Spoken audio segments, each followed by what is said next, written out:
Ei, segundo ano. E aí? Tudo bem com vocês? Vamos para mais uma revisão? Gente, na revisão de hoje eu quero falar aqui sobre o sistema circulatório, tá? O sistema circulatório, lembra que a gente viu na aula anterior sobre o sistema respiratório? Não teria lógica a gente ter todo um sistema para captação de oxigênio se a gente não tivesse um sistema para fazer o carregamento desse oxigênio e trazer de volta o gás carbônico. Então, por isso que o sistema é tudo sistemas interligados, tá? Um depende do outro. Então, o sistema circulatório é quem vai carregar esse oxigênio, vai carregar também os nutrientes que vêm lá da alimentação. Então, o sistema circulatório, ele é formado aqui, eu coloquei um mapa mental, como vocês já sabem, né? Uma parte aqui que é da fisiologia humana. Ele é formado basicamente pelo coração e os vasos sanguíneos. O coração vai ser essa bomba, né, que vai conseguir levar esse líquido vivo, né, do nosso corpo, que ele é cheio de nutrientes e gás carbônico e oxigênio, para fazer todas as atividades do nosso organismo, tá? Todo o nosso metabolismo. Então, o nosso coração aqui, ele é formado por 4 cavidades, 2 átrios e 2 ventrículos, e isso daqui é muito importante para que não ocorra a mistura de sangue. Quando o sangue ele entra aqui pela aorta, né, ele vem pela artéria pulmonar aqui dentro do átrio esquerdo, ele vem todo cheio de oxigênio. Essas válvulas aqui, elas se abrem, esse sangue é bombeado para o ventrículo esquerdo, é sempre de átrio para ventrículo, tá? Então, ele é bombeado do átrio esquerdo para o ventrículo esquerdo, e aí, no ventrículo esquerdo, o coração vai fazer uma bomba bem forte. Então, você já deve com certeza ter ouvido, né, o som do batimento cardíaco. A gente repara que no som de batimento cardíaco sempre tem um som que é mais alto e um som mais baixo. Esse som mais alto é o som do ventrículo esquerdo, porque ele tem que fazer uma força tão grande para conseguir bombear o sangue no seu corpo todo, que acaba produzindo um som muito grande também. Então, perceba que a musculatura desse lado aqui do ventrículo esquerdo também é uma musculatura mais forte, tá? Foi para o corpo, oxigenou todos os tecidos, tal. O que o tecido devolve? Cheio de gás carbônico.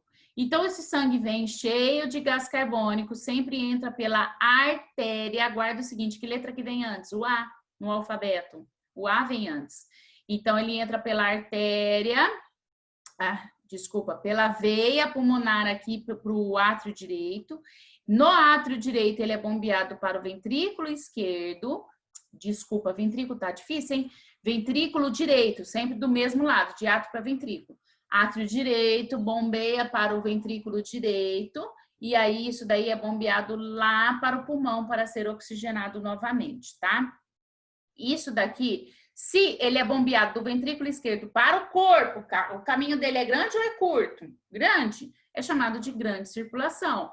Se ele é bombeado do coração para o pulmão, o caminho é curto ou é longo? Curto, pequena circulação, tá? Então, a pequena circulação é aquela que acontece do coração para o pulmão. O sangue venoso passa pelo átrio e pelo ventrículo direito e bombeado até os pulmões. A artéria pulmonar leva o sangue até os pulmões e a veia pulmonar traz oxigenado de volta ao coração. A grande circulação ocorre o inverso, tá? Isso que vocês têm que guardar. Imagina, gente, é muito fácil. Às vezes fica parecendo que é um monte de definição, não é não, é só você usar a cabeça. Se o caminho que o sangue vai percorrer é maior, é a grande circulação. A grande circulação é uma circulação que a gente chama de sistêmica. Por que sistêmica? O nome sistêmica vem de sistema, porque vai pegar todos os sistemas do seu corpo. O sangue arterial passa pelo átrio e pelo ventrículo esquerdo e bombeado a todos os tecidos corporais. A aorta leva o sangue até os tecidos e as veias cavas trazem ele todo, ou a gente fala que é desoxigenado ou cheio de gás carbônico, tá? No coração nós temos uma pressão, tá? A pressão é de acordo com a pulsação do sangue. Lembra que eu falei que ele tem que bombear, fazer esse bombeamento? Então, por meio disso, a gente consegue calcular aí uma pressão. Toda vez que fala pressão, o sangue exerce uma força contra as paredes das veias, das artérias, Veias não, porque das veias é uma pressão muito baixa, mas exerce de qualquer maneira. Das artérias, né, uma pressão muito forte. Então, a pressão sistólica, ela é dada pela contração ventricular. Lembra que eu falei aqui que é muito forte esse músculo ventrículo aqui esquerdo para conseguir bombear o sangue para o corpo inteiro?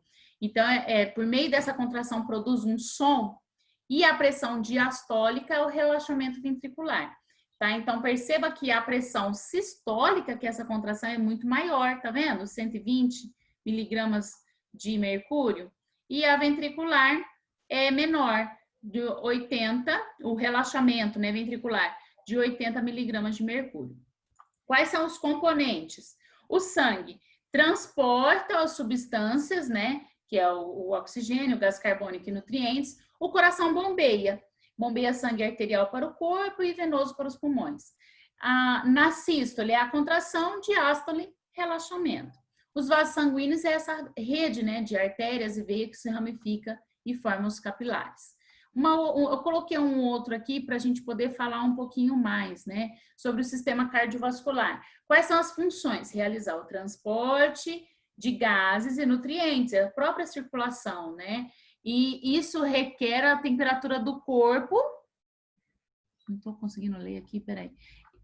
Isso regula a temperatura do corpo também. Por que tem a ver com temperatura? Vocês já devem ter visto lá nas suas aulas de química que o estado de agitação das partículas faz aumentar a temperatura. Então, por isso, quando a gente coloca uma chaleira de água para ferver, se você ficar olhando dentro da água lá, você vai ver que numa determinada temperatura, a água vai começar a tremer, porque o estado de agitação das partículas, das moléculas da água, está muito maior, elas começam a se colidir. Tá? Então, por isso que o sistema cardiovascular, ele acaba regulando a nossa temperatura corporal também, porque tem esse estado de agitação das moléculas. Nós temos, aqui ele colocou, fazendo uma comparação, tá? De outros animais, então nem vou falar aqui.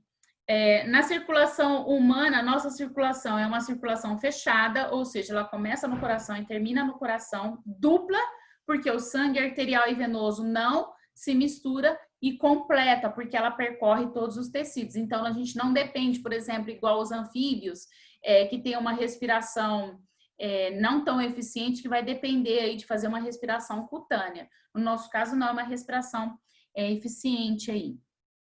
O sangue a gente chama de venoso quando ele é rico em gás carbônico e arterial quando ele é rico em oxigênio, tá? As características do coração. Ele é de 4 cavidades, como já falei. No átrio é onde chega o sangue e ventrículo é onde sai o sangue. Já falei da pequena e grande circulação, né, para vocês.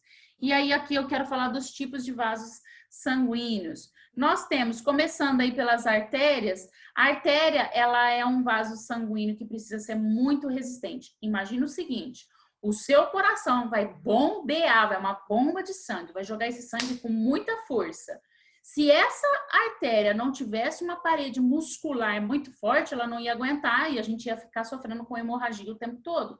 Então, a parede desse vaso é muito grosso, tá? E é ela que vai sair do coração levando o sangue até os órgãos. Ela saindo em artéria, ela vai se transformar em arteríola e de arteríola em capilar. O capilar, ele é um canozinho bem fininho que vai permitir, né, a saída de oxigênio e de nutrientes para os tecidos para poder ser utilizado, tá? E aí de capilar, ele vai se transformar em vênula e vênula para veia. As veias são vasos que chegam ao coração trazendo o sangue que veio dos órgãos. As veias não são vasos musculares fortes, são vasos mais finos. E outra coisa, não tem a capacidade de contração que a artéria tem. Então, o seu músculo, o seu tecido muscular que está envolvendo essa veia, que vai fazer o movimento por meio aí das suas atividades diárias para devolver esse sangue para o coração. Outra coisa que acontece, só isso era o suficiente? Não. Outra coisa que acontece, uma diferença de pressão. Imagine, se do coração, na hora que ele bombeou o sangue, saiu o sangue lá de dentro, não vai fazer uma bomba de vácuo? Fazendo essa bomba de vácuo, ele acaba puxando esse sangue de volta para o coração. E quando ele puxa o sangue venoso, né, que vem cheio de gás carbônico, tá? E aí a gente termina então por aqui sobre o sistema cardiovascular. Opa, já deixei pronto para a próxima. Desculpa aí, gente. Bom, gente, então é isso. Eu quero parar por aqui. E aí, na próxima aula, eu quero falar com vocês. Aí eu vou colocar tudo num só sobre o sistema excretor e linfático. Para a prova mensal de vocês, eu vou cobrar todos esses sistemas, tá? Não tem como, a gente tem conteúdo aí para correr. Então, eu vou cobrar o sistema digestório, respiratório, circulatório e aí o excretor e linfático, que é como se fosse um único sistema aí, que são dois sistemas menores aí de estudo, tá bom? Então é isso, pessoal, e aí a gente se vê na próxima aula.